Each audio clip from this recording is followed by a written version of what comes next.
ہیں۔ حالانکہ اللہ رب العالمین کی ذات بھولنے سے پاک، چوکنے سے پاک اللہ رب العالمین، نسیان ایک عیب ہے، اللہ رب العالمین تمام عیبوں سے پاک ہے، لیکن اللہ رب العالمین قرآن میں کہتا ہے وَكَذَلِكَ الْيَوْمَ تُنْسَىٰ، میں جو کبھی بھولا نہیں ہم آخرت میں تمہیں بھول جائیں گے، آخرت میں ہم تمہیں بھول جائیں گے۔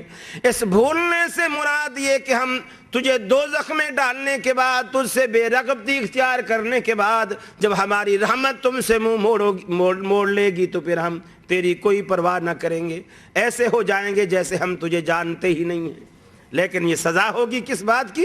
کہ دنیا میں تو اندھا بنا رہا، دنیا میں تو اندھا بنا رہا، نہ تو نے رسول کو سمجھا، نہ تو نے قرآن کو سمجھا، نہ تو نے نبی کی زندگی کو سمجھا، اور ان ساری باتوں سے تو بالکل بے بہرا رہا، اور کسی چیز کی کوئی تو نے پرواہ نہ کی، اور آج تمہیں ہم یہ سزا دے رہے ہیں کہ ہم تجھے بالکل اندھا کر کے اٹھا رہے ہیں۔ تو قرآن مجید کو سمجھنے کے لیے، قرآن مجید کے معنی اور مفاہیم کو جاننے کے لیے حدیث بہت ضروری ہے۔ قرآن مجید میں کہا ما کان لمؤمن ولا مؤمنۃ اذا قضى اللہ ورسولہ امرا ان یکون لهم الخیرۃ من امرہم، فرمایا کسی مومن مرد کے لیے، کسی مومن عورت کے لیے ہم نے یہ جائز رکھا ہی نہیں ہے، یہ اختیار ہی نہیں دیا ہے کہ اذا قضى اللہ ورسولہ امرا، کہ جب اللہ اور اس کا رسول، یعنی کوئی فرق نہیں رکھا اللہ نے اپنے فیصلے میں، اپنے رسول کے فیصلے میں، اذا قضى اللہ ورسولہ امرا، جب کسی معاملے میں اللہ فیصلہ کرے، اس کا رسول فیصلہ کرے، اسے کوئی اختیار نہیں کہ اس فیصلے سے انحراف کرے۔ گویا اللہ رب العالمین نے اپنے فیصلے میں اور رسول کے فیصلے میں فرق نہیں رکھا، اس لیے کہ ہمارا نمائندہ ہے۔ اب دیکھیے یہاں سعودی حکومت کے جتنے بھی کوئی افسران ہوں، یہاں موجود ہوں، آپ اگر ان کی حکم عدولی کریں گے تو جو اوپر والی ایوان بالا کے لوگ ہیں وہ یہ نہیں کہیں گے کہ آپ نے کسی ایک ادنا سے پولیس والے کی آپ نے بے عزتی کی ہے، وہ یہ کہیں گے ہماری نافرمانی کی ہے، کیونکہ اس کو ہم نے مقرر کیا تھا۔ سیم یہی معاملہ ہے محمد رسول اللہ صلی اللہ علیہ وسلم کی ذات اقدس کا، کہ آپ صلی اللہ علیہ وسلم اپنی طرف سے نہیں بلکہ اللہ رب العالمین کی طرف سے آپ مقرر ہیں، اور اللہ رب العالمین کی طرف سے آپ نمائندہ ہیں۔ آپ کی جو اطاعت، اسی لیے اللہ نے فرمایا من یطع الرسول فقد اطاع اللہ، جس نے ہمارے پیغمبر کی بات مانی، جس نے ہمارے پیغمبر کا کہا مانا، اس نے گویا اللہ کا کہا مانا، اللہ کی بات مانی، اور جس نے ہمارے پیغمبر کی نافرمانی کی اس نے گویا اللہ کی نافرمانی کی۔ تو یہ حیثیت اللہ رب العالمین نے اپنے پیغمبر کو دی ہے، اور محدثین کی نظر میں اس چیز کی اتنی اہمیت، اتنی حیثیت تھی، یقین مانیے امام ابو داؤد رحمۃ اللہ علیہ کے بارے میں آتا ہے، دریا کے کنارے بیٹھے حدیث لکھ رہے تھے۔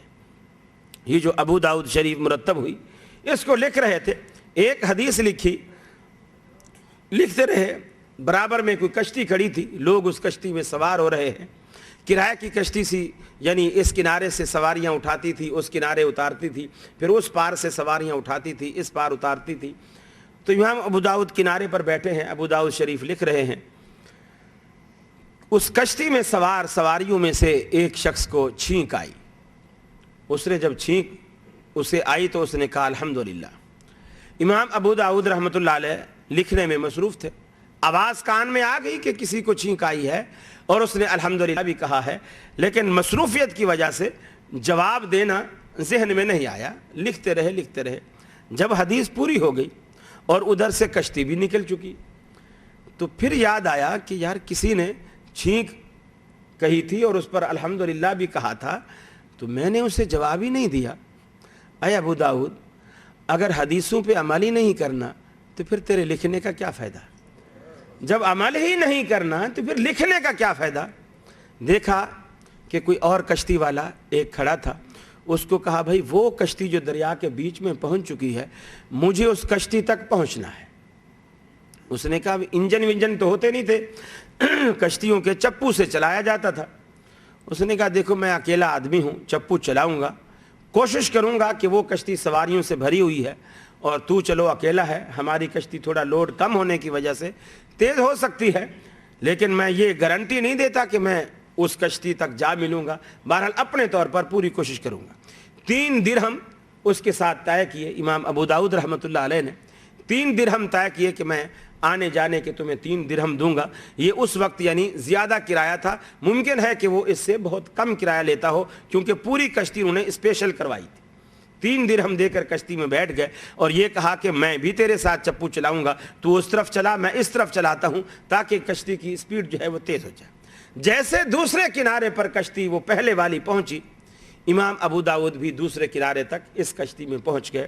کشتی میں چپو چھوڑ دیا, کھڑے ہو گئے. سامنے والی کشتی والوں سے پوچھا, بھائی وہ تم میں سے کون شخص ہے جس کو اس کنارے چھینک آئی تھی اور اس نے الحمدللہ کہا تھا؟ ایک شخص اس میں سے اٹھا, اس نے کہا مجھے چھینک آئی تھی, کیا بات ہے, میں نے الحمدللہ کہا تھا. اسے جواب میں کہا یرحمک اللہ, اور کشتی والے سے کہا واپس چلو میرا کام ہو گیا ہے, واپس چلو میرا کام ہو گیا ہے. سیرت نگار لکھتے ہیں کہ امام ابو داؤد جب واپس آئے, اس کشتی, اب تو خود چپو نہیں چلا رہے تھے, اب کشتی والا چپو چلا رہا تھا. راستے میں سفر کے دوران بعض دفعہ سواری میں آدمی بیٹھتا ہے بے فکری سے تو آنکھ لگ جاتی ہے, اور بعض کی طبیعت ایسی ہوتی ہے گاڑی میں بیٹھتے ہی آنکھ لگ جاتی. کشتی میں بیٹھے آنکھ لگ گئی. اب جیسے آنکھ لگی تو دیکھا خواب کے اندر کوئی کہنے والا کا کہہ رہا ہے, یا ابو داؤد, اے ابو داؤد, لقد اشتریت الجنت بثلاثۃ دراہم, اے ابو داؤد تو نے 3 درہموں میں تو نے تو جنت خرید لی, 3 درہموں میں تو نے تو جنت خرید لی ہے. امام احمد بن حنبل رحمۃ اللہ علیہ, ان کی عادت مبارکہ یہ تھی کہ جب بھی حدیث لکھتے, لکھنے کے بعد اس وقت تک دوسری حدیث نہ لکھتے جب تک کہ پہلی حدیث پر عمل نہ کر لیتے.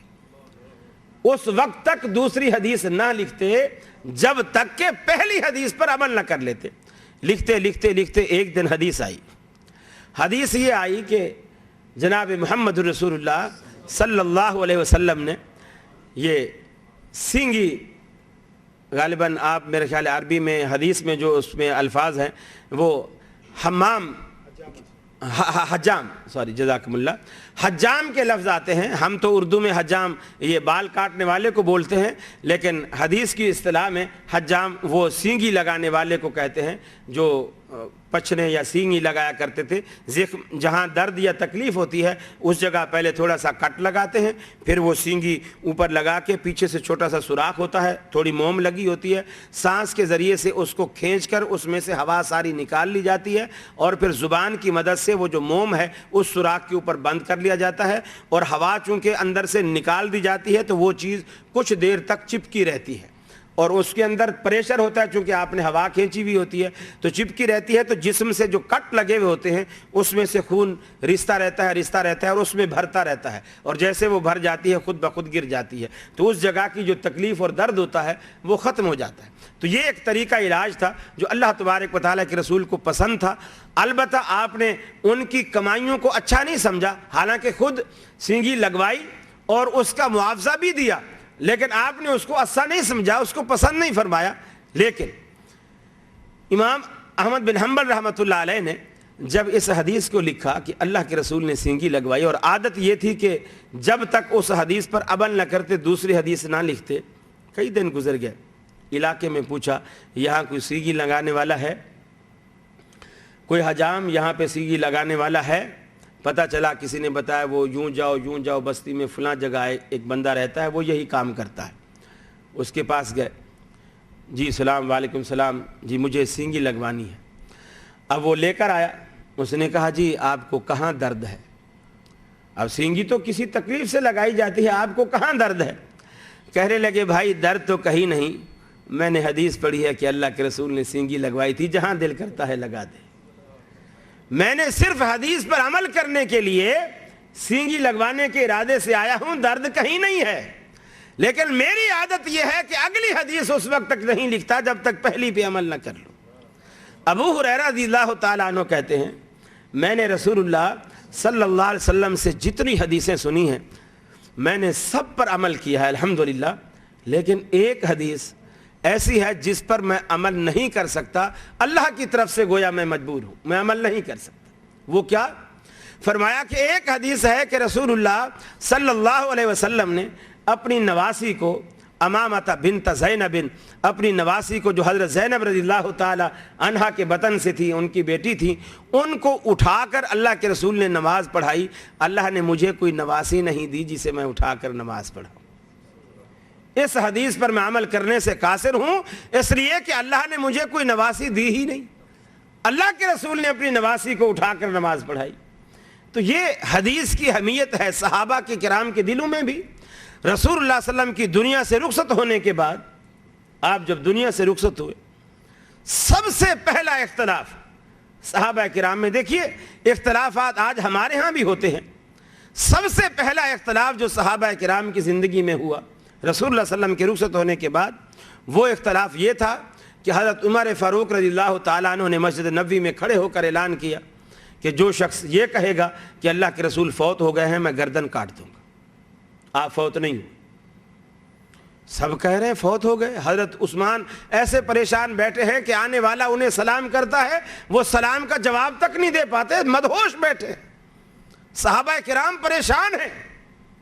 صدیق اکبر رضی اللہ تعالیٰ عنہ حجر اقدس میں جاتے ہیں، آپ کے چہرہ انور سے یمنی چادر ہٹاتے ہیں، پیشانی پر بوسہ دیتے ہیں، اور پھر فرماتے ہیں اللہ رب العالمین نے جس موت کو آپ پر لانا تھا وہ آ چکی، اللہ